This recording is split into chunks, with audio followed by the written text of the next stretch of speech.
Hello, everyone, and welcome to a very special video here on the YouTube channel. Yes, today, this video is the beginner's guide to Marigold 2025. I am always your host, Scott E. I've been promising this for months, and finally, I have been able to put it together. The time has come right before the Dreamstar Grand Prix begins. For those who are interested, coming off the Utami Hayashishita Takumi Aroha 56-minute title match, this is to get you into the promotion, to let you learn about the promotion as they are currently celebrating their first anniversary just a few months ago. This is a very different beginner's guide from the one we've done previously. Obviously, we did one for Stardom. A lot of history there, a lot of past. With Marigold, it's quite simple. We look back to May last year when the company had their very first show, all the way to now. I get you up to date on everything you need to know, from the roster to the championships to information you just need to know, shows, tournaments, everything. That's what this guide is here for. So you keep coming back, keep coming back. We're also going to have matches you should go out of your way to watch from the past year and some months of Marigold so that you can really get a grasp of what this promotion brings to the table. Hopefully, anyone and everyone watching can learn something or a thing or two, get interested in the promotion, especially with the big tournament right around the corner. So I thank you all for joining me. I thank you all for listening to me. I'm here to help teach, help show what is going on in these promotions. And much like we did with the Stardom one, I'm going to do that with the Marigold one right here, right now. So let's get into it now, shall we?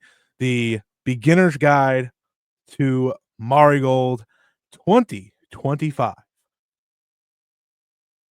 So here's what we will be going over today. We will be going over the roster, Young Marigold, teams and factions, outsiders. It's all in its own section. The roster is a very notable roster with some of the biggest names in all of Joshi wrestling, obviously. But there's also a lot of names that if you were joining in for the first time or you're joining in recently, maybe you don't know much about them.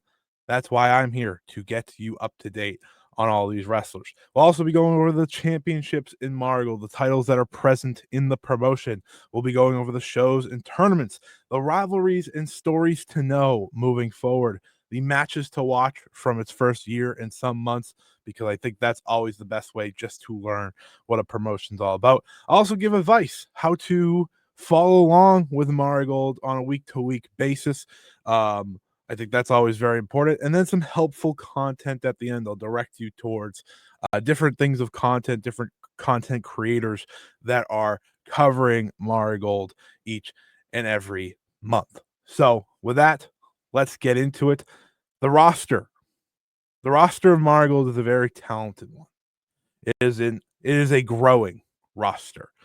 This roster, of course, this was from Shine Forever. This was the roster unified at the time, celebrating the retirement of Nanae Takahashi, who retired at the first anniversary show. You have a lot of wrestlers here that are both active, some are out of action currently. You have from left to right in the top, that of course is Ryoko Sakamura. Next to her is Kamon Manami, then Mirai. Below Mirai is Victoria Yuzuki. Right there is now Shikawa, Natsumi Shozuki.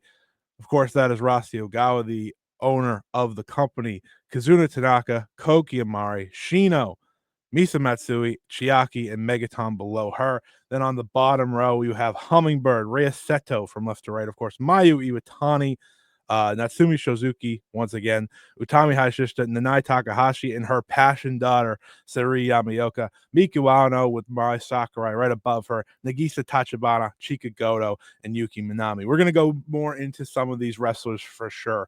But I just wanted to point out what the roster is as a whole. This isn't everyone, of course. There are also some injured wrestlers that are not on here, including Naho Yamada, who's been out of action for quite some time. Also, a wrestler that's debuted since then in Yuka Yamazaki, the Mad Dog. If you listen to my podcast on a week-to-week basis, you know a lot about the Mad Dog. But that is your roster, and we'll really start at the top here and kind of go on down. We'll start at the top when it comes to, of course, the top two wrestlers, arguably. Neither are the top two champions, but hey, I think a lot of people watch this promotion right now for one of these two, and that's, of course, Miku Ano here on the left, Mayu Iwatani on the right. I don't think Mayu Iwatani needs any big introduction. Obviously, one of the all-time greats. In my heart, the greatest of all time. And Miku Ano, one of the true stars of Marigold over the first year and change. These two are two of the most popular wrestlers in the entire company. I think that goes without saying. If you follow this company at all, these are two you want to watch out for. These are two that they kind of lead the way. They're, like I said, neither are champions, because the other two that have been leading the way since day one in this promotion, of course, are Mirai and Marigold world champion Utami Hayashishita. All these four are very important to this promotion, along with United National Champion, of course, Mai Sakurai. Everyone's very important, but I wanted to highlight kind of those top four. I think those are, when you look at Marigold, those are kind of the first four you think of when it comes to the promotion itself. Um, all four have had some incredible matches throughout Marigold's history. Obviously, Mayu has not been there as long as the other three all being there for the very first show, Marigold Fields Forever, but nonetheless a very important part of the promotion now and moving forward. Mayu Iwatani's introduction to this company has been a complete changing of the guard. You've watched everyone get better, you watched everyone improve, you watched the tickets being sold more. You just watch everything change, because when the icon comes in, she makes everything better, as she promised. She called herself the savior at her introductory press conference back in May, and she has done nothing but prove to be one of the best parts of Marigold since she stepped foot in it. You heard me say Young Marigold. I think it would be wrong to go anywhere else when it comes to talking about this roster than not to talk about what Young Marigold is. That is what they call the young division of this promotion. It's seen by the company as the future. And the best way to go through the roster is to go and show you and point out who Young Marigold is. And it starts here. It starts with Sareee Yamaoka on your left, Victoria Yuzuki on your right. Victoria Yuzuki has been since day one when she debuted in Stardom against Momo Watanabe at the end of 2023. She has been a prodigy level talent. And since she has stepped into Marigold, you have watched her improve and improve and improve. Yuzuki continues to gain confidence. Yuzuki continues to figure out who she is in the ring, and each and every match you see her take a new step. The same goes for Sareee Yamaoka, the wrestler who debuted at First Dream at the start of the year. She was titled a super rookie, given all the pressure you could imagine, and has stepped up time and time again. Sareee Yamaoka was taken under the wing of Nanae Takahashi. They became the Passion family. She is her Passion daughter. You can see it in her gear. It even says Passion on the gear. She has a shoot wrestler background, but she has turned that into something truly exciting for her future. It's a mixture of confidence, it's a mixture of explosiveness in her overall offense, and she's coming into her own as a true future main event caliber star. Both of these wrestlers are on their way to being world champion someday. To continue through Young Marigold, you of course have Kazuna Tanaka, who wasn't there for day one in this company, but did make her official debut at Summer Destiny 2024. Kazuna Tanaka debuted in Pro Wrestling Wave. She is the daughter, of course, of big time Puro legend Minoru Tanaka. And honestly, when it comes to Kazuna, there's a lot of potential there. There's a lot of potential there. You see a lot of her parents within her. You do. And I think when it comes to Minoru Tanaka, or sorry, Kazuna Tanaka, you see her grow more and more each time she wrestles. That's the beauty really of Kazuna. She's gaining confidence, she's gaining steam. Sure, she is not seen maybe at the super rookie level, but she has the background to back it up. She has the hope to back it up. And honestly, for me, considering her parents, of course, Minoru Tanaka, Yumi Fukawa, her potential has not even been close to being reached. Each and every match she has, you're seeing something. You're seeing her again gain confidence. A lot of the time through the Marigold and Marvelous feud, when she is involved, you see her love, you see her passion for Marigold, and it's really where it comes out the most. She's had some breakout performances this year, and she's only going to keep getting better and better and better. Then, of course, you have Shino. Shino, of course, the daughter of the egoist herself. Shino, of course, debuted at First Dream and instantly reminded the world of wrestling being in her blood. The daughter of Michiko Omakai, who those who don't know, of course, she wrestled in Argion, which was Rossy Ogawa's promotion years ago, back in the late 1990s, early 2000s. She is so very clearly going to be a star. Shino's debut was as good as any wrestling debut you'll see.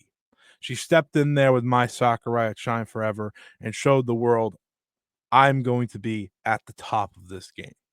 16 years old, titled a super rookie because that's how much potential she has. She's not on every show, so that's worth noting for those who are diving in here. She's not on every show. However, when she is, she's usually in a big time match. She's usually in a match you want to go out of your way to see. There's a lot of excitement here when it comes to Young Marigold. The four that we just went through are really kind of the big four of the future for Marigold, but it doesn't stop there when it comes to Young Marigold whatsoever. You then have Rhea Seto. Rhea Seto has set herself apart from the rest of the pack. Not only is she a member of Darkness Revolution, but she has the more technical side in her background now. She is someone who has only grown more and more and more. You see the theme here. Young Marigold continues to grow, continues to learn, continues to improve each and every big match they have. Rhea Seto came over from Sendai Girls and also debuted at Summer Destiny last year.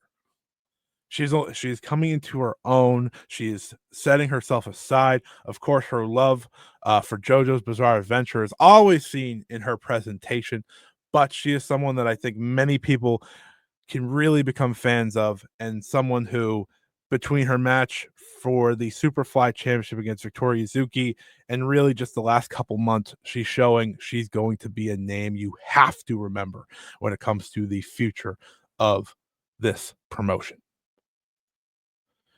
And then you have these two, Nagisa Tachibana on the left, Kamomo Minami on the right. I think it's only right to include Nagisa Tachibana because since she returned from injury earlier this year, she has shown massive levels of improvement. And that the same goes for Kamomo Minami, who is coming into her own and probably is beginning to deserve being recognized in the same level as that big four I talked about earlier when it came to Young Marigold. Kamomo Minami is in many ways part of what I'm calling the Icon Academy, which is Mayu Iwatani's learning tree. She's teaming with Mayu. She's learning from Mayu, and she has a lot of Mayuisms to her. Komonami is someone who has tons of potential in her own right. One of the first trainees, both of these two, along with Ryoko Sakamura and Yuki Minami, were among the first class of Marigold. So I think that's very important to bring up as well. You want to pay attention to all these wrestlers because each and every Marigold show you check out, you're watching someone grow, you're watching someone learn, you're watching someone improve, you're watching someone stand out, and it's usually from this group, which is really, really cool. And finally, the final member of Young Marigold is none other than the Mad Dog herself, Yuka Yamazaki, debuting just earlier this year, back in, was it June? She only has a handful of matches under her belt, but she has clearly shown she has a bright future ahead. The Mad Dog has all the potential to be a name to watch. She deserves to be part of this Young Marigold class very quickly. She is someone that I think a lot of people have already taken liking to, that follow the product, and I think she could be one of your favorites as well. There's a lot of hype there, there's a lot of excitement there, and the Mad Dog is one to follow. Now we get into the teams and factions here. I think this is very important as part of the roster building.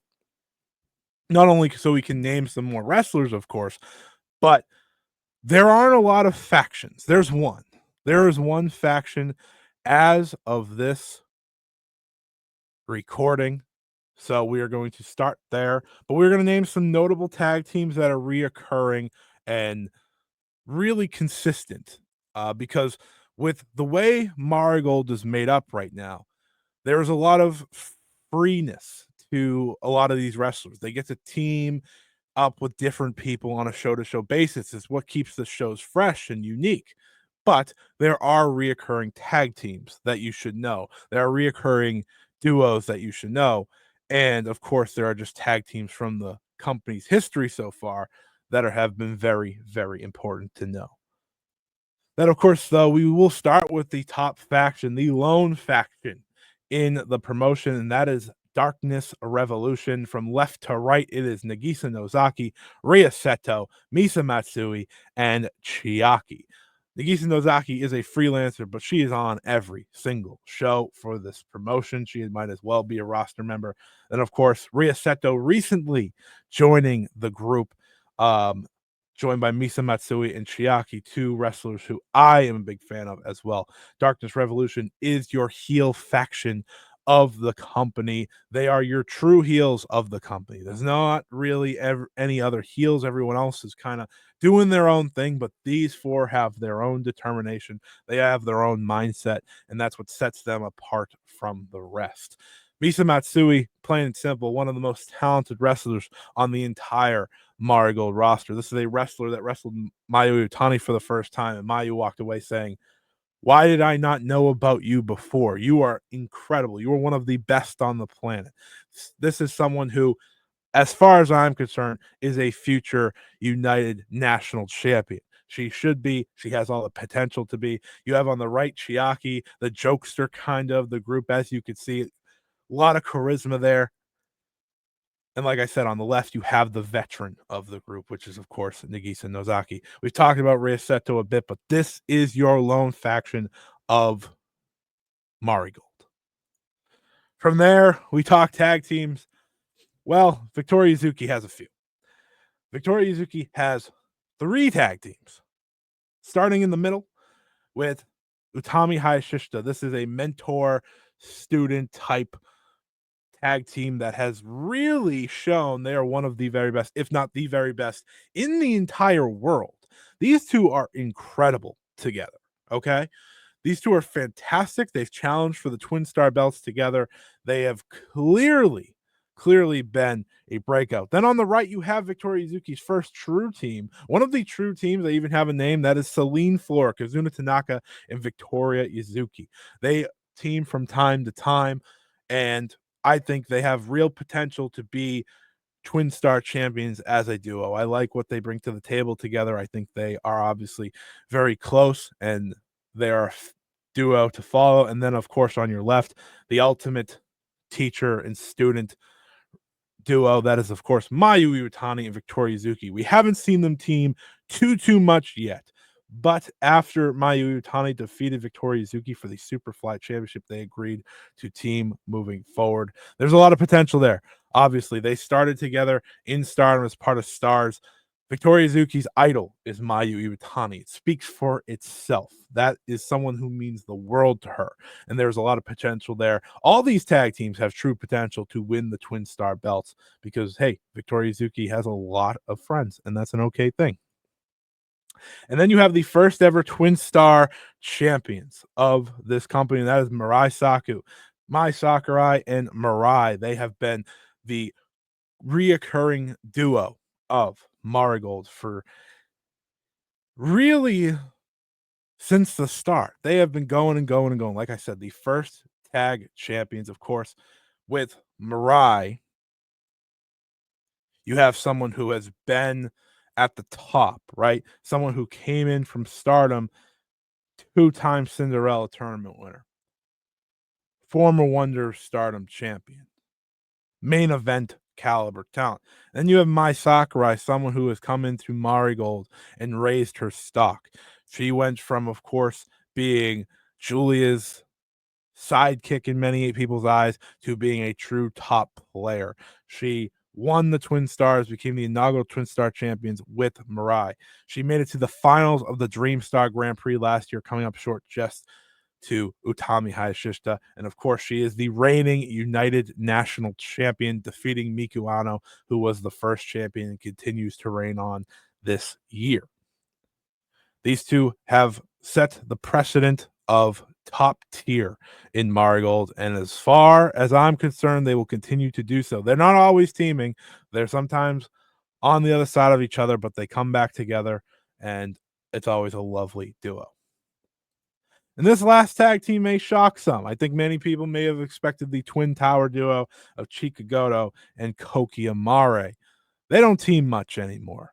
Ever since they fought over the GHC Women's title, they have not been on the same side. Instead, Chika Goto has taken Yuki Minami under her wing. This has been a duo that has been forming a lot over the past number of months, and I felt it was right to bring them on here. I also want to get the chance to highlight Chika Goto. She is someone who I think many people have really learned to appreciate in her time within the Golden Gardens. Chika Goto is someone on your right, of course, if you are watching for the first time and don't know who Go Chika is. Chika Goto has put in the work. She has fallen in love with pro wrestling and she is inspired to be great. She is someone who has all the potential in the world to be one of Marigold's truly great stories in the long run. And on the left, you have Yuki Minami, someone who came in, was rough around the edges at first, when she debuted, but she did win the Rookie of the Year tournament at the end of last year. She defeated Naho Yamada in the finals. Of course, like I said earlier, Naho Yamada is injured, as is Natsumi Shozuki, who was your first Superfly champion, and Ryoko Sakamura is also out of action. But Yuki Minami is someone who's starting to figure things out. And I think these two really work well off of each other. I think Yuki Minami gains a lot of confidence from her, and I like them as a duo. I could see them definitely challenging sooner rather than later. But I wanted to point them out because I do think they're kind of under the radar in terms of being a duo these days. That is really it in terms of your full roster. We can go more and more in depth on really the roster itself. But what you have to know is you got to know your main eventers. You got to know your champions, which we'll be getting to. You got to know your young Marigold. That's one of the most important parts of this promotion. It's something that is really a overarching story of this company and how they all want to get better, how they all want to be number one, but they also want to grow together. Now, let's talk about the outsiders because there are outsiders featured within the Marigold ring, and that, of course, starts with none other than Chanyota, who has become a regular for this promotion. She has become really feels like a roster member. She's on many of the shows. She forms a great tag team with Mai Sakurai. They could have been under there too, but I think Mirai Saku was just as important. But they form a great duo. Chanyota is someone who is only learning more and more to step up, to improve. She is in the Dream Star Grand Prix for the very first time in her career this year. She is someone that if you watch enough, you're going to really learn to love. She is a wrestler who brings a physical side, a wrestler who brings an intensity, and a wrestler who you can just really, really appreciate. The next outsider involves, of course, none other than Arina Yamanaka. Arina Yamanaka is not part of the Dreamstar Grand Prix, but she is periodically on the promotion's shows. She is at least once or twice a month at the very least. She is an important part of the outsider aspect. She brings a different vibe to her. Arina Yamanaka will be facing Mayu Iwatani here very soon for the Superfly Championship, but she has already challenged for the United National Championship as well. She's had singles matches with Miku Ano as well. She is someone that I think brings a great vibe, and if she was to be part of Marigold even more, I think she'd really become a favorite for many others. And then, of course, there's Marvelous. I don't think you could tell this story. I don't think you could tell the story of Marigold without Marvelous. Of course, there's Nanae Takahashi, but the rest of here is Marvelous. From left to right, you have Senka Akatsuki, Maria Sorayame, Mio Momono, Riko Kawahara, of course, Chigusa Nagayo, and on the right, none other than Takumi Aroha. They have played a major part in the Marigold story this year. They have played a major part in the biggest story and arguably the biggest rivalry in wrestling this year. They are frequently included on the shows for Marigold, especially the Corkins, but also the pay-per-views. They are involved up and down, and they are part of the Dreamstar. Senka Katsuki is in the tournament. The the union between Marigold and Marvelous has proven to be great for both sides. They both have incredible future stars. They both have top tier main eventers, and it continues to be something you need to know about. You need to watch. We're going to talk more about Marigold versus Marvelous when we get to the rivalries aspect here, because there's no bigger rivalry in this promotion than that one. Championships. We're going to talk championships here. The championships you will see in the Marigold ring, and none other than the Marigold World Championship kicks us off. The Marigold World Championship is as important as any world title. This belt has been established as important as any when Sareee became the first world champion last year at Summer Destiny 2024. She'd go on to have some incredible defenses against the likes of Bozilla and Nanae Takahashi before dropping the championship to the current champion, Utami Hayashishita. Of course, this is Utami's second run as a world champion, of course, previously being a World of Stardom champion.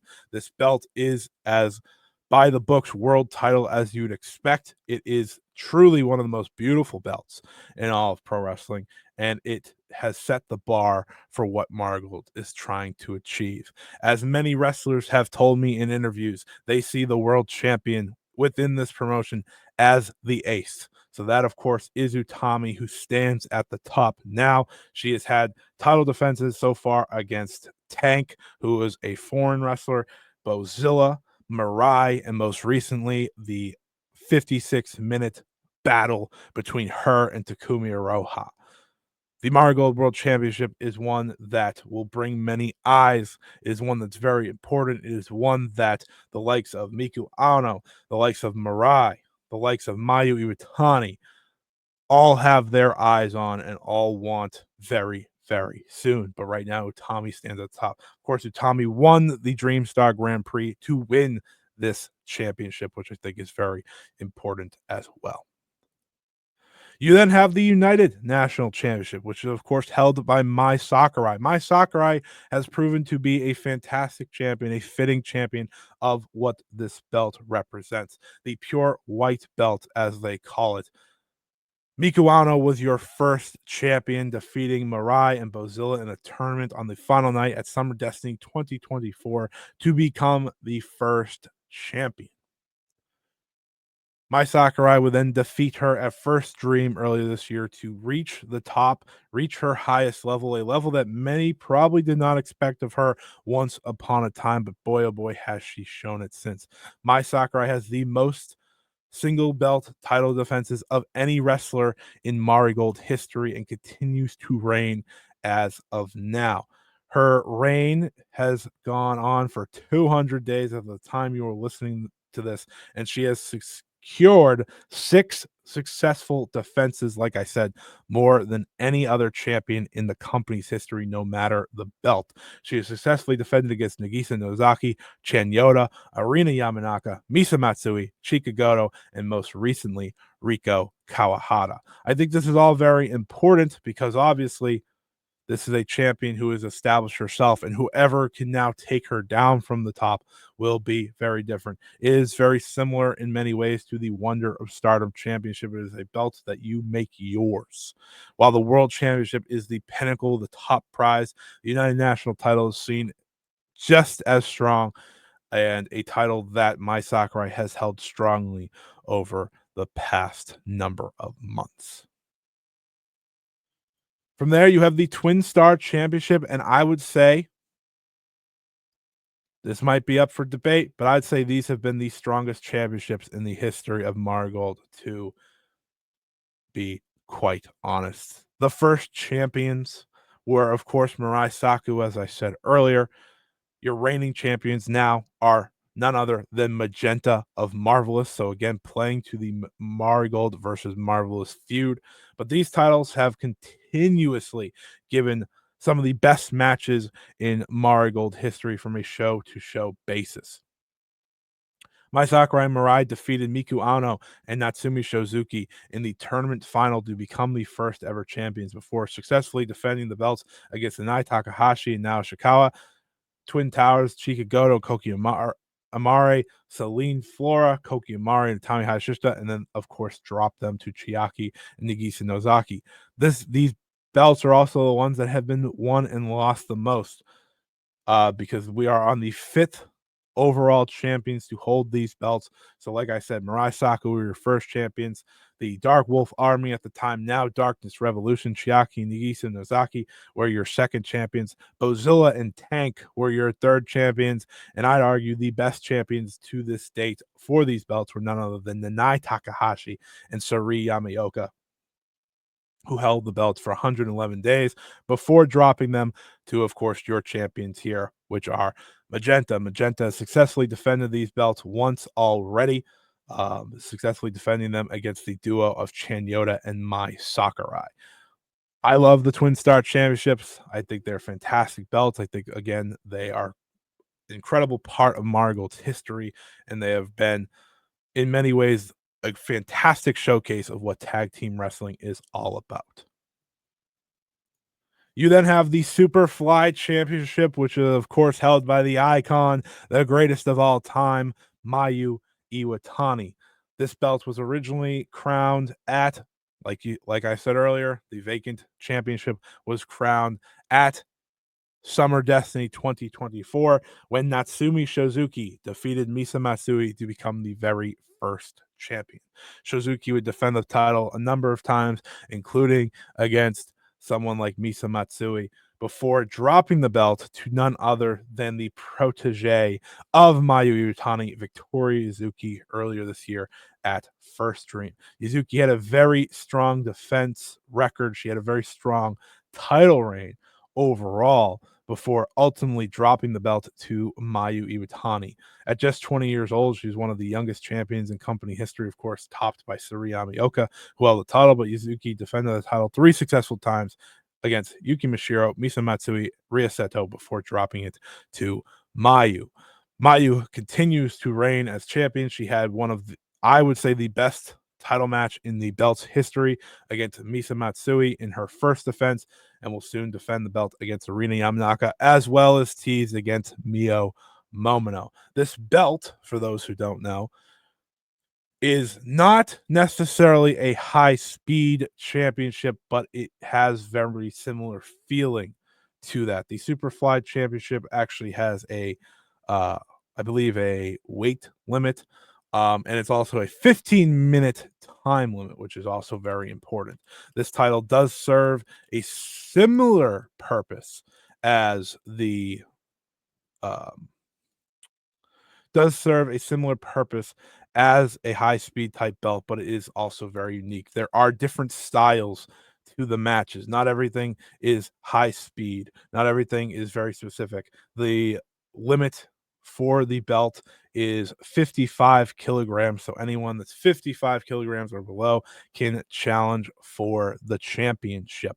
It's a very unique belt, but it's brought out some of the best title matches I think the company has seen as well. And Mayu Iwatani continues to reign with the belt around her waist. And then finally, the last championship you need to know about is none other than the GHC Women's Championship of Pro Wrestling Noah, much like the IWGP Women's Championship in Stardom / New Japan. This belt was created at the end of last year and won by none other than Koki Amare in a battle royal on Monday Magic. Takumi Iroha most recently won the championship and had a successful defense against Victoria Zuki before putting it on the line in the 56-minute war between her and Utami Hayashishita, which was a double title match. Takumi Iroha, much like Magenta, holding belts that are very much considered Marigold belts, which I think is very, very important as well. I think that's kind of the beauty in many ways of this feud, and that's really where we're going to go next. But the GHC title is in many ways seen as just that. So let's go to the rivalries and stories. And it starts with Marigold versus Marvelous. Marigold versus Marvelous speaks for itself. It is a feud that has made each promotion better. It is a feud that started through Nanae Takahashi and Marvelous's respect for them. Respect for Nanae Takahashi. If you want to learn more about the full feud, I push you to go over to my YouTube channel, Margot versus Marvelous, the rivalry so far. This brought you pretty far along the way. It gives you a lot of background information, but we'll continue to talk about it here. This is a feud that has seen championships change hands. Some of the best matches in the company happen. So many different levels to it. You have on one side a Marigold roster trying to prove itself, trying to defend itself against a Marvelous roster led by none other than Takumi Iroha, who has been unbeatable in this rivalry. Even Utami Hayashishita could not defeat her. She didn't lose to her, but she could not defeat her. That's the beauty of the story. Now, Mio Momono has come in after recovering from injury. Then you, of course, have Riko Kawahara and Maria as the tag champions. You have Senka Akatsuki, who is creating one incredible rivalry with Sareee Yamaoka. That is part of this. Sareee Yamaoka and Senka Akatsuki are on their way to a generational rivalry, an incredible, incredible rivalry that's going to go years down the line. They are two of the top talents in all of professional wrestling, undoubtedly, and they are getting better and better and better, and they're doing it together through the Marigold versus Marvelous rivalry.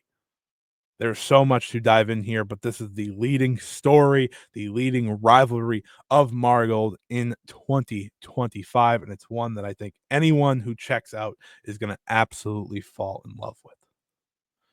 You also have the forever rivalry of Mirai and Miku Aono. This was a rivalry that really was a 2024 rivalry, but one that I don't think is anywhere close to being finished. This is a rivalry that started over the United National Championship in the United National Championship opening tournament. They went to 3 time limit draws against one another. 3 time limit draws that went to overtime and also went to draws. Absolutely insane. Absolutely insane. And then, of course, it was decided finally in the semifinal at Summer Destiny when Miku Ano finally defeated Mirai in 24 minutes and 14 seconds.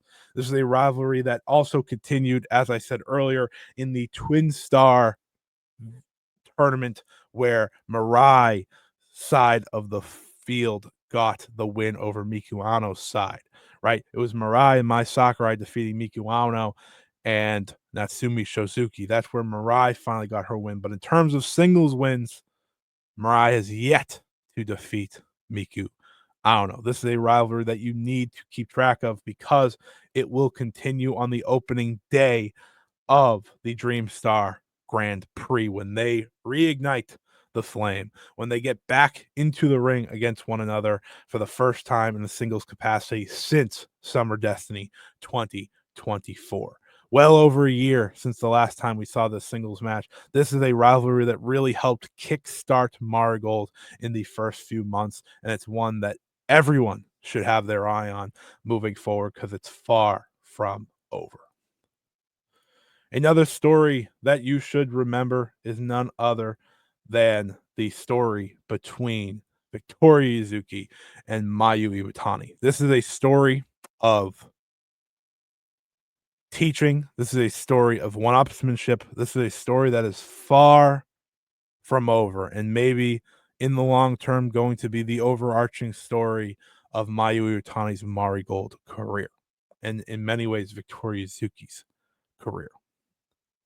When Mayu Iwatani walked in to Marigold, had her first match with Nanae Takahashi, it was none other than Victoria Yuzuki, her former protege, now they've recaptured that magic there now. She is now a protege again. But at the time, she went face to face with Mayu and said, I want you to face me at the first anniversary show for my title.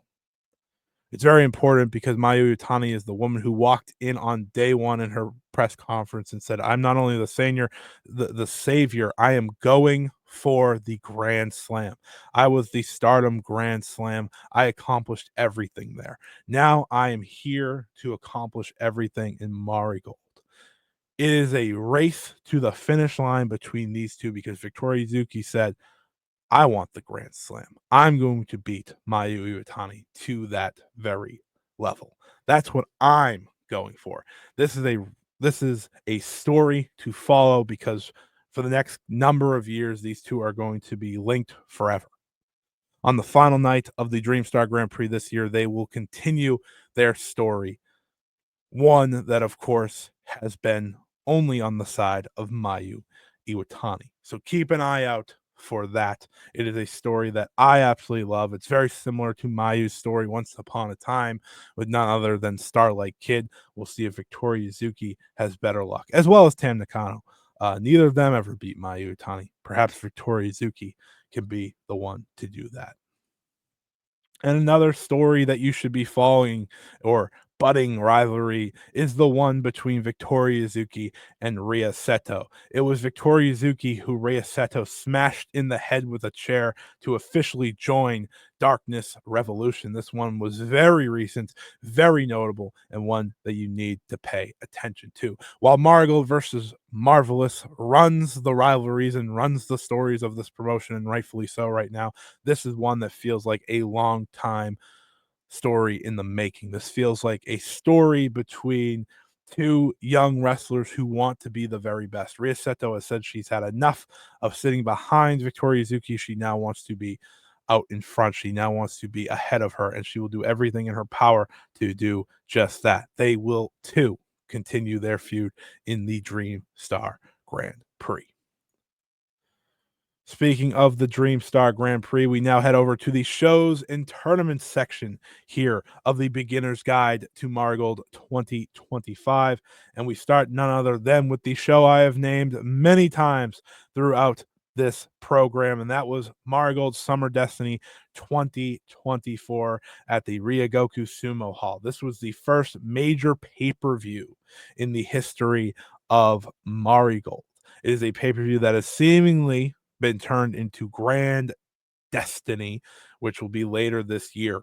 But it was very well worth noting as a very important show, one that I think anyone should go check out because one, you crowned the first three champions, two, you had an incredible dream match, and three, it's still very much arguably the best show that Marigold has put together.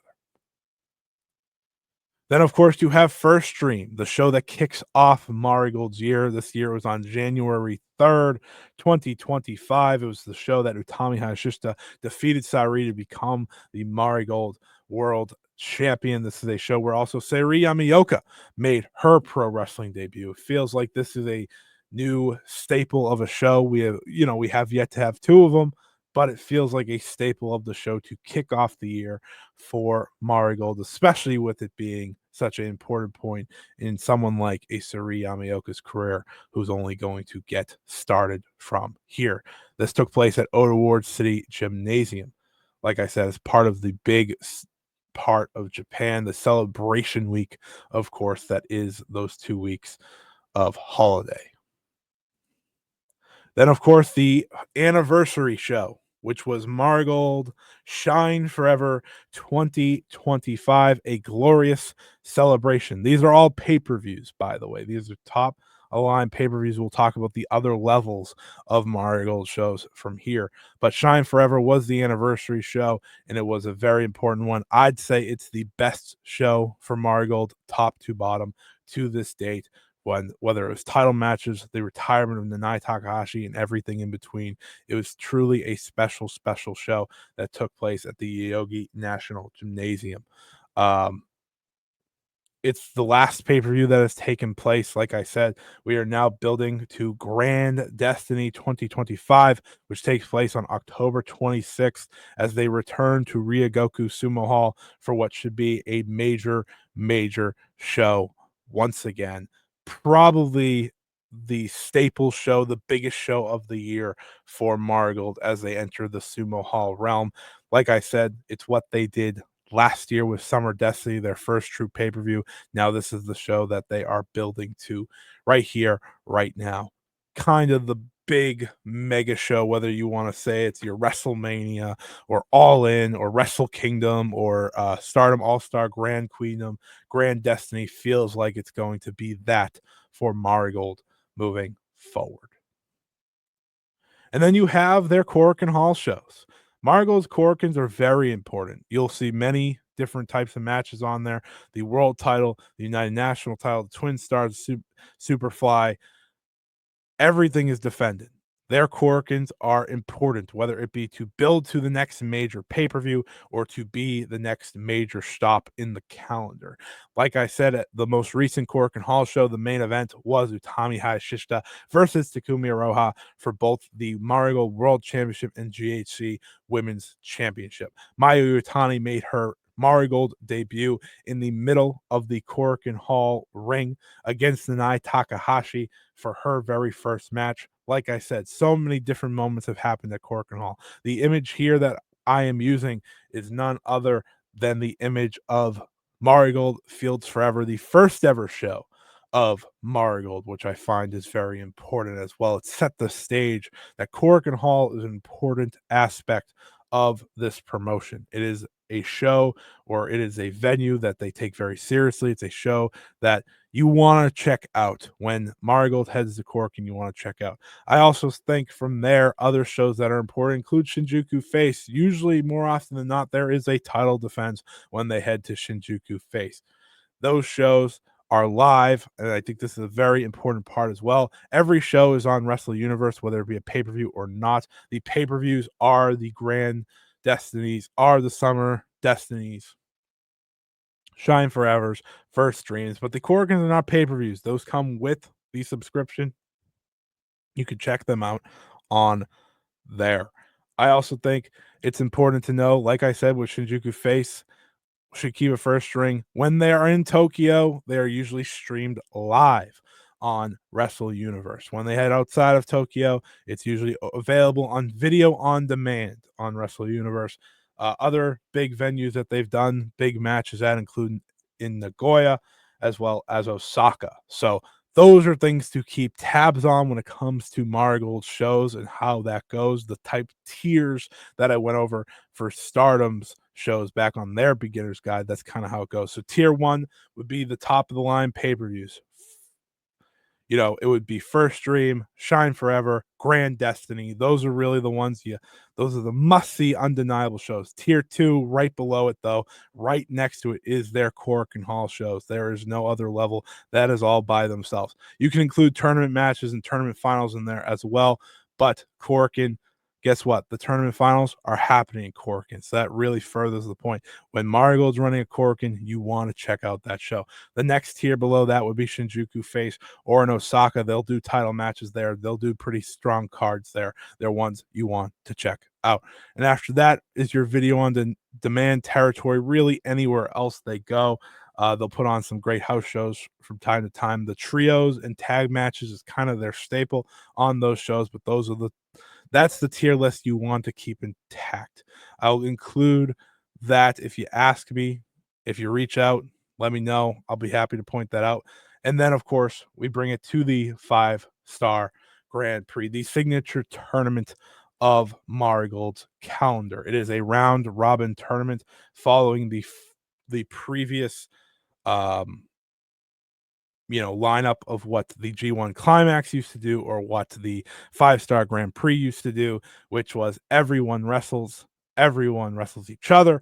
And then on the final night, much like the old 5-star Grand Prix, everyone battles to try and get into the finals that very same night. The Dream Star Grand Prix is a must see signature event of the Marigold calendar. Last year's was very different. Obviously, a lot of wrestlers figuring out their way, but you had the likes of a Sareee in there to help bolster it up. Well, this year has Mayu Iwatani entering her first ever Dream Star Grand Prix. Right here are your blocks, your leagues as well, I should say. So you're going to see a lot of new talents. And if there's ever a time to jump into Marigold, it is right now. Jump in, learn these wrestlers through their tournament matches, see how they stand out, see how they step up, because a lot of this tournament is going to be a lot of learning. If you are listening to this right now before the tournament, I will be doing a full preview for the Dream Star Grand Prix on this YouTube channel. It'll be available the week of the Dream Star kicking off, so keep an eye out for that. But the Dream Star Grand Prix is their signature tournament to crown a winner. Last year's winner, the first ever winner, was Utami Hayashishita, who went on to win the Marigold World Championship. So that is that when it comes to shows and when it comes to tournaments. And now we get to matches to watch. It's very important, I think, to set up anyone for success, to set up anyone who wants to check out a promotion.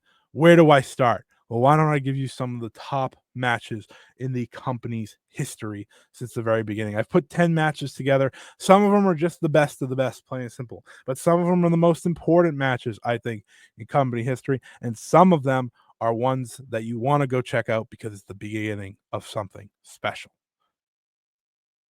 We'll start with the very first main event in Marigold's history, and that was the Marigold Fields Forever main event. Julia and Utami Hayashishita teamed up to take on Sareee and Bozilla. The mystery at the time was, who is Bozilla? Who is she? Obviously, the budding feud between Sareee and Julia also carried a lot of intrigue into this. Utami Hayashishita, many people saw when the company started, as the probable potential ace of this promotion, and they stole the show in Cork and Hall that night in a lively crowd and a lively match, one that I think is still one of the very best in the promotion's history. The next match, well, this is a very unique one, but it's a very special one. The dream match of dream matches, Queen of Queen, Utami Hayashishita versus WWE's IYO SKY. There is no match that carries, really, in many circles, the intrigue and excitement that was this one. This played the return of IYO SKY for the first time in 6 years to Japan, and she went out there and put on a freaking show. Utami Hayashishita, this was her dream match, and she made sure to live up to it. It's one of the all-time great matches in Marigold's short but impressive history, and I think there's a very good chance for many people this is still the greatest match in Marigold history. It's a unique one, but it's one you gotta see because it's an important part of one Utami's career and just what Marigold brought to the table when IYO returned. Then you go all the way to December 13th at Shinjuku Face, Saree's title defense against Nanae Takahashi. I still think to this day the greatest Marigold World Championship match in the company's short history. These two entered there and went to war, an old school war at that, a fantastic match against one another, a physical match against one another, but set the stage for a show, for a title that, of course, continues to be built up as a very important world championship. It was also the final time Nanae Takahashi ever challenged for a world championship in her incredible career. And it was also the final successful defense of Saree's before losing the belt to Utami Hayashishita. We then go to First Dream 2025 and we look at the United National Championship match between Miku Ano and Mai Sakurai. And I want to say this, I recommend all the Mirai Miku Ano matches, by the way. I think that's an incredible run through. I wasn't going to include just one. I think you should check them all out. But since we went through the rivalry, I wanted to highlight 10 other matches. Miku Ano versus Mai Sakurai was a terrific match. In many people's eyes, the best match of First Stream 2025. The best match even of Mai Sakurai's career, possibly. Miku Ano, of course, going in as the dominant champion, and Mai Sakurai, who had made it to the Dreamstar Grand Prix finals, proving her way, finally wins the big one, wins the United National Championship. A fantastic match that everyone should absolutely make time to see. We then go to the match that really kicked off the Marigold versus Marvelous feud. That was Nanae Takahashi and Sareee Yamaoka versus Takumi Iroha and Senka Akatsuki for the Twin Star Championships. This match took place on March 30th at Korakuen Hall. An incredible, incredible match. Probably the best tag match in the history of Marigold. Just a fantastic back and forth affair. It's also the first time Sareee Yamaoka and Senka Akatsuki shared the ring. I think that's going to be super important in the history of these two wrestlers. That's all the more reason to go check this out. You also add the fact in that Nanae Takahashi and Takumi Iroha shared the ring here. Don't need to sell you much more on that, I don't think. But this is one of the best matches of the year for Marigold as a whole, and I think the best tag match we've seen from the promotion thus far.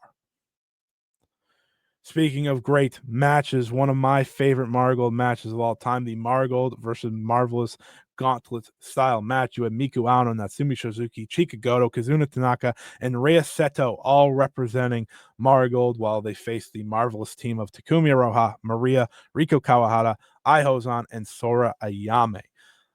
This match was about defending your promotion, defending what you love.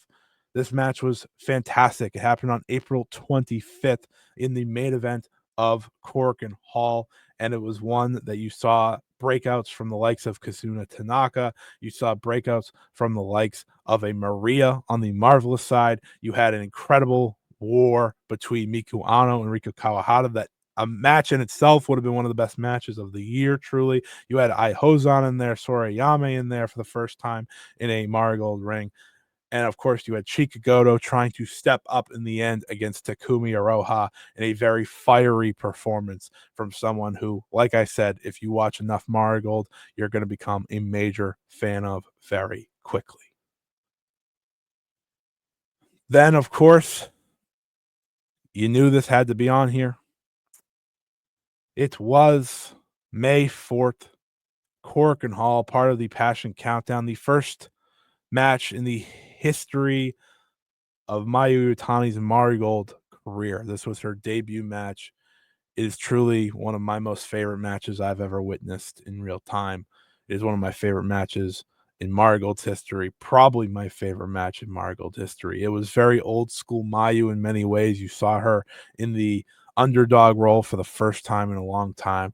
Nanae Takahashi and her shared such a special, special moment, such a special, special match. I think this is number 2, for example, on Cage Match in terms of highest rated matches in Marigold's history, only trailing Utami versus IYO SKY. It's a phenomenal main event. It feels like a world title match. It feels like an epic. And like I said, it's one of my favorite matches truly of all time. It means a lot to me. And of course, as you'll see when you watch the entrances, it meant a lot to Mayu Iwatani. Then we go to Shine Forever 2025, the main event of this very show. Speaking of some of the best matches in the promotion's history, I believe this is in the top 3 on Cage Match as well. It was Nanae Takahashi versus Miku Ano, the final match Miku Ano got to step into the final match 1 year later, 1 year after she closed out Marigold Fields Forever on the microphone. She now steps into a match against the living legend Nanae Takahashi and ends her career in a winning fashion. Miku Ano had the best performance of her career in this match and showed the world that she's not only ready to be at the top of Marigold, she is ready to lead Marigold forward into a new era that is without Nanae Takahashi, whose name you've seen plenty on this list, and rightfully so, because in her final year in professional wrestling, she gave it all to Marigold, with this perhaps being one of her finest encounters.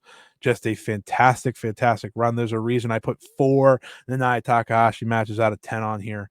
She deserves all the love, all the praise for what she put together those last few months, especially. And this will be from the same show. But this one isn't necessarily at the highest of high levels like many of the other matches before you, but I find it to be as important as any match on this list when it comes to the future or the history, the future, the importance for Marigold. That was the first ever singles match between Victoria Yuzuki and Sareee Amioka. I've talked about them many times throughout this show. These two are destined to lead this promotion forward for years to come, to be at the top of this promotion for years to come. They wrestled to a 15-minute draw and showcased the chemistry that they have so early in their careers. There's going to be a very special rivalry here. This is a future Marigold World title match, as far as I'm concerned. This can very well, in 5 years, main event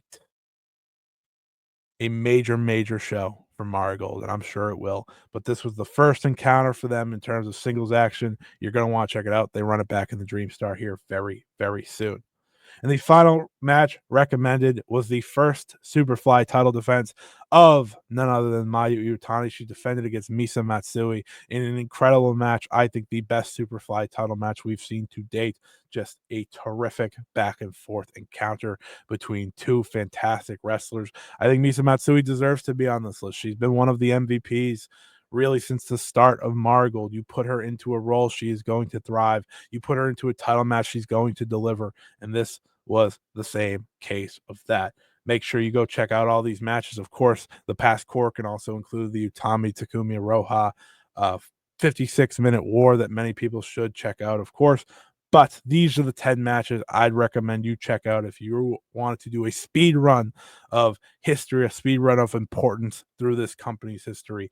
These are the ones to check out to get yourself ready for what's next. So now we get to the advice section of the guide.